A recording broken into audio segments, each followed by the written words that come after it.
Good morning students. 8th class में आज हम चैप्टर 13 स्टार्ट करने वाले हैं और उस चैप्टर का नेम है direct and inverse proportion. Direct और इन्वर्स प्रोपोर्शन क्या चीज़ होती हैं?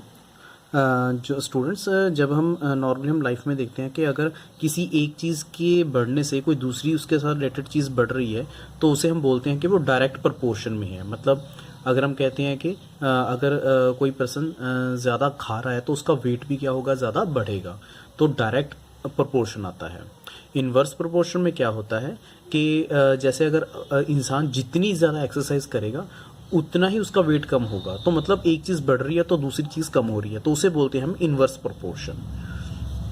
तो हियर इट इज कि if two quantities x and y are set to be in direct proportion, मतलब वो अगर एक चीज़ बढ़ रही है तो दूसरी चीज़ भी बढ़ेगी, या एक चीज़ अगर कम हो रही है तो दूसरी चीज़ भी कम होगी। इफ दे इंक्रीज टुगेदर और decrease together such that ratio of their corresponding value remain constant, then it will be called direct proportion।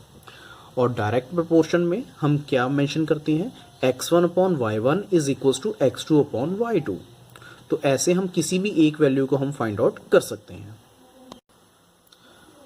In exercise 13.1 हमारे पास फर्स्ट क्वेश्चन हमें गिवन दिया हुआ है कि एक पार्किंग स्लॉट है, वहाँ पे कुछ चार्जेस हमें दिए हुए हैं, जैसे 4 आवर्स के 60 रुपीज़ हैं, 8 आवर्स के 100, 12 आवर्स के 140 एंड 24 आवर्स के 180। तो हमें ये चेक करना है कि ये डायरेक्ट प्रोपोर्शन है या नहीं है। तो हमारे पास सिंपल वे है कि हम उसकी रेशियोज फाइंड आउट करेंगे। रेशियो कैसे फाइंड आउट करेंगे, जैसे 4/60 जैसे hours divided by price, charges 4/60 cutting करोगे तो आएगा 1/15, 8/100, ऐसे ही आप 12/140 और 24/180 आप सॉल्व करोगे। तो आप देखोगे कि यहाँ पे जो रेशियोज हैं वो डिफरेंट आ रही हैं, लेकिन डायरेक्ट प्रोपोर्शन में रेशियोज हमेशा इक्वल आनी चाहिए। तो here ratios are not same, so they are not direct proportion and hence it is your answer. In question number 2 हमें गिवन दिया हुआ है कि एक मिक्सचर ऑफ पेंट हम तैयार कर रहे हैं जिसमें 1 part of red pigment with 8 part of base mix किया जा रहा है। तो हमें बाकी की वैल्यूज हमें फाइंड आउट करनी है। हमें टेबल दिया हुआ है कि पार्ट ऑफ रेड पिगमेंट जो है दैट इज़ 1, तो कितने पार्ट बेस में मिलाया जा रहा है, दैट इज़ 8 पार्ट में। तो ऐसे ही हमें पता करना है कि अगर 4 रेड पिगमेंट होंगे तो वो कितने पार्ट बेस में ऐड किए जाएंगे। ऐसे ही आपने 7, 12 और 20 की वैल्यूज हमने फाइंड आउट करनी है यहाँ पे। तो स्टूडेंट्स हम यूज करेंगे relation of type x1 upon y1 is equals to x2 upon y2, because ये डायरेक्ट रिलेशनशिप बनेगा। तो यहाँ पे फर्स्ट ऑफ ऑल x1 की वैल्यू क्या है 1 और y1 की वैल्यू हम क्या लेंगे 8, x2 की वैल्यू 4 और y2 जो है वो हमें फाइंड आउट करना है। ठीक है, देन हम यहाँ पे फॉर्मूला लगाएंगे x1 upon y1 is equals to x2 upon y2। तो यहाँ पे हम वैल्यूज पुट करेंगे 1/8 is equals to 4 upon question mark, क्योंकि y2 की वैल्यू हमें फाइंड आउट करनी है। देन हम इसे क्या करेंगे, सिंपली आप क्रॉस मल्टीप्लाई करोगे, ठीक है, क्वेश्चन मार्क को 1 के साथ, तो क्या आएगा क्वेश्चन मार्क, एंड 8 × 4 क्या आएगा, दैट इज 32। सो y2 की वैल्यू क्या आ जाएगी, आपके पास 32 आ जाएगी।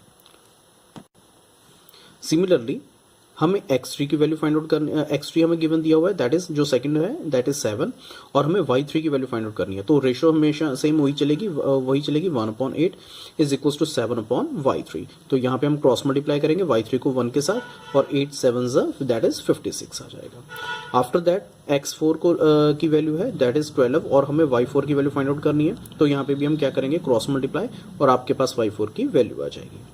और एक और पार्ट है वो आप अपने आप ट्राई कर सकते हो। आई होप आप इजीली इसे ट्राई कर लोगे। जो क्वेश्चन नंबर 3 है स्टूडेंट्स, वो एक्चुअली रिलेट कर रहा है क्वेश्चन नंबर 2 के साथ ही, लेकिन यहाँ पे हमें वैल्यूज हमें अलग दी हुई हैं कि पार्ट ऑफ रेड पिगमेंट अगर हमें 1 दिया हुआ है तो वो कितने बेस पार्ट में हम मिक्स कर रहे हैं, दैट इज 75। तो यहाँ पे उन्होंने पूछा है कि अगर बेस पार्ट अगर हमारे पास 1800 हो तो रेड पिगमेंट कितने आएंगे। तो यहाँ पे हम डायरेक्ट प्रोपोर्शन यूज करेंगे, that is x1 upon y1 is equals to x2 upon y2। तो यहाँ पे 1/75 is equals to x upon 1800 आएगा हमारे पास। तो x upon 1/75 equals to x upon 1800। यहाँ पे हम क्रॉस मल्टीप्लाई करेंगे, क्रॉस मल्टीप्लाई करेंगे, यहाँ पे आप देखोगे कि 1800 को हम वहाँ पे मल्टीप्लाई करेंगे, तो दैट इज 1/75 इंटू 1800। आप इसे सॉल्व कीजिए तो x की वैल्यू आपके पास क्या आ जाएगी, दैट इज 24 आ जाएगी। नेक्स्ट हमारे पास क्वेश्चन नंबर 4 गिवन दिया हुआ है। एक सॉफ्ट ड्रिंक फैक्ट्री है जिसमें मशीन 840 जो बॉटल्स हैं वो 6 आवर्स में फिल कर देती है। तो हमें ये पता करना है कि 5 आवर्स में कितनी बॉटल्स फिल करेगी। तो यहाँ पे स्टूडेंट्स आप ध्यान से देखोगे, रीड करोगे। सबसे पहले तो हम लेट करेंगे कि लेट x बॉटल्स फिल हो रही हैं 5 आवर्स में। तो हमारे पास ये टेबल बनेगा कि टाइम इज इक्वल्स टू 6, तो नंबर ऑफ बॉटल्स 840 होगा। अगर टाइम 5 है आवर्स तो कितनी बॉटल्स फिल करेंगी। तो यहाँ पे आप देखिए कि less the time less bottles field. Obviously जितना ज़्यादा टाइम ज़्यादा होगा उतनी मशीन ज़्यादा बॉटल्स फिल करेगी, जितना टाइम कम होगा उतनी ही बॉटल्स कम फिल होंगी। तो एक चीज़ कम हो रही है तो दूसरी चीज़ भी कम हो रही है, so it is direct proportion. तो यहाँ पे बस x/अपॉन y1 is equal to x2 upon y2, ये वाली टर्म्स हमने यहाँ पे लिखनी है। 6/840 इज इक्वल टू 5/x। आपने यहाँ पे क्रॉस मल्टीप्लाई करना है, 6 आ गया, 6 यहाँ पे डिवाइड हो जाएगा, कटिंग हो जाएगी और x की वैल्यू क्या आएगी आपके पास, that is 700। Next question number जो 5th है उसमें दिया हुआ है कि एक फोटोग्राफर है, वो बैक्टीरिया की जो इमेज है वो 50,000 टाइम्स वो क्या करता है, एनलार्ज कर देता है, length of 5 centimetre as shown in diagram. तो what is the actual length of the bacteria. तो बैक्टीरिया की एक्चुअल लेंथ है क्या। अगर उसे 50,000 टाइम अगर वो बड़ा करता है तो जो बैक्टीरिया है वो 5 सेंटीमीटर वो दिखता है। तो लेकिन अगर वो अगर वो एक्चुअली उसकी बैक्टीरिया मतलब एक्चुअली उसकी लेंथ कितनी होगी, यानी कि जब उसकी जूमिंग टाइम 1 होगी, सिंपल कैमरे को जब हम जूम नहीं करेंगे तो उसकी वैल्यू 1 होगी, तब उसकी एक्चुअल लेंथ कितनी होगी, तो वो हमें फाइंड आउट करना है। तो यहाँ पे क्या लगेगा, डायरेक्ट प्रोपोर्शन x1/y1 x2/y2। तो यहाँ पे आप वैल्यूज पुट करेंगे, क्रॉस मल्टीप्लाई करेंगे, आफ्टर दैट आपके पास आंसर आ जाएगा। तो यहाँ पे 50,000 है वो इधर आके डिवाइड हो जाएगा। तो आप ध्यान से देखोगे 5 50,000 को किस पे डिवाइड करेगा, दैट इज 10,000 पे।